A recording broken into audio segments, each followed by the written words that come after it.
Nitong mga nakarang buwan ay lumawak po ang ecosystem ni SHIB sa pamamagitan ng kanyang Shibarium Network, isang Layer 2 blockchain na naglalayong palawakin ang paggamit ni Shiba Inu sa tunay na mundo. Ngayon ay meron pong mahigit 1,200 na dApps or decentralized applications na nakatayo sa loob ng Shibarium. Pero ang tanong, kaya bang itulak ng mga dApps na ito si Shiba Inu sa presyong 30 digits 1? O isa lang ba itong panibagong hype na walang solid na pundasyon?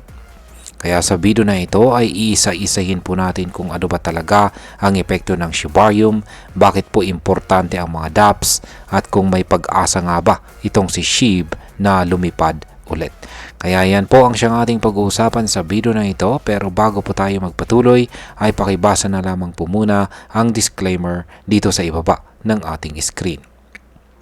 Yan, ano nga ba ang Shibarium at bakit po ito mahalaga kay Shiba Inu?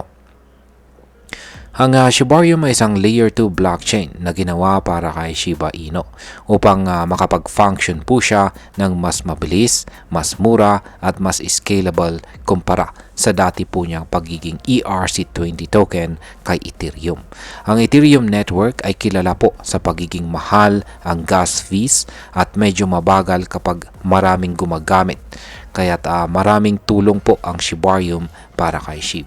Dahil dito ay naging mas madali para sa mga developer na gumawa ng decentralized applications or dApps na gamit ang Shibarium. Ibig pong sabihin ay mas marami ng real world use cases itong si SHIB. At ngayon at ayon po sa pinakahuling ulat, umabot na po sa 1,200 ang mga dApps na active sa network na ito. Ngayon ay paano po nakakatulong ang mga dApps sa presyo ni SHIB?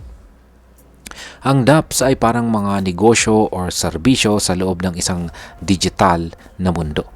Kung ikukumpara po natin, parang mall ang Shibarium at ang mga dApps ay ang mga tindahan. Kapag maraming tindahan, maraming tao ang pumupunta. Ganito na rin po sa crypto. Kung maraming gumagamit po ng dApps sa loob ng Shibarium, mas maraming gumagamit ng SHIB token. Kaya sa teorya, kapag dumami po ang gumagamit or users ng SHIB sa loob po ng mga dApps, tataas ang demand. At kapag mataas po ang demand at mababa ang supply, syempre tumataas din ang presyo. Pero may malaking pero dito. Bakit po hirap pa rin tumaas ang presyo ni SHIB kahit meron ng 1,200 na dApps? Bagamat impressive po ang bilang ng dApps dito kay Shibarium, ang presyo po ni SHIB o Shiba Inu ay tila hindi pa rin nakakabawi or nakaka-recover. Marami po ang nagulat at umasa na pagkatapos po ng Shibarium launch ay biglang sisipa si SHIB. Pero hindi po ito ang nangyari. Isa po sa mga dahilan ay ang kabuuang bearish sentiment sa crypto market. Oo, sumabog si Bitcoin nitong mga nakaraang buwan at umabot sa mga bagong all-time highs. Pero ang karamihan po sa mga altcoins gaya ni SHIB ay tila naiiwan sa ere. Dagdag pa rito, may mga investors na nawalan na ng tiwala sa mga meme coins. Bagamat may mga tunay na development tulad po ng Shibarium at saka burn mechanism, hindi pa rin sapat ito para hilahin pataas ang market price ng malakihan. Ngayon ay pag-usapan naman po natin ang sunod dito ay ang burn mechanism sa presyo ni SHIB. Isa na rin po itong mahalagang development na tinatawag po na burn mechanism. Ang SHIB team ay gumagawa ng sistema sa loob ng Shibarium na magbibigay daan upang regular na sunugin ang mga tokens. Ibig pong sabihin ay aalisin ito sa sirkulasyon. Kapag nagtagumpay ito ay posibleng trillions ng SHIB tokens ang mawala kada taon. Kapag bumaba po ang supply at tumaas ang demand, natural na tataas po ang presyo. Ngunit sa ngayon ay kulang pa rin po ang demand, kaya hindi pa rin ramdam ang epekto ng burn. Parang nagluluto po tayo ng adobo pero kulang pa sa apoy. Ngayon ay may pag-asa ba talagang maabot ni Shiba Inu ang presyong 30 digits 1? Sa kasalukuyan pong presyo ni SHIB na malayo pa sa 30 digits 1, nangangailangan ito ng matinding pagsabog sa kanyang demand para maabot po ang goal na ito. Ayon po sa ilang analyst, mathematically possible daw ito, pero hindi ito mangyayari sa madaling panahon. Kailangan muna ng tuloy-tuloy na pagtaas at paggamit ng Shibarium, matagumpay na burn program at pagbalik ng bullish trend sa buong crypto market.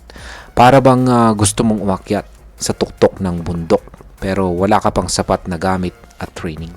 Kaya ang tanong kung kaya bang itulak ng 1,200 DApps ay itong si SHIB sa presyong 30 digits 1, sa ngayon ay ang sagot ay hindi pa. Pero hindi rin po imposible sa hinaharap.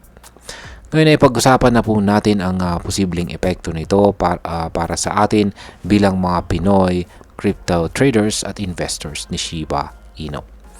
Yan, bilang mga Pinoy crypto traders at investors, particular po sa mga interesado rito kay Shiba Inu, ang mga developments na ito ay may dalawang epekto. Una, nagbibigay ito ng pag-asa at motivation na si SHIB ay hindi po basta meme coin lamang.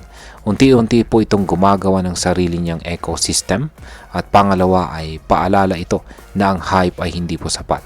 Kailangan po ng tunay na adoption at saka utility. Kung meron ka pong SHIB holdings ngayon, dapat mo pong bantayan ang mga developments sa burn mechanism at Shibarium DApps.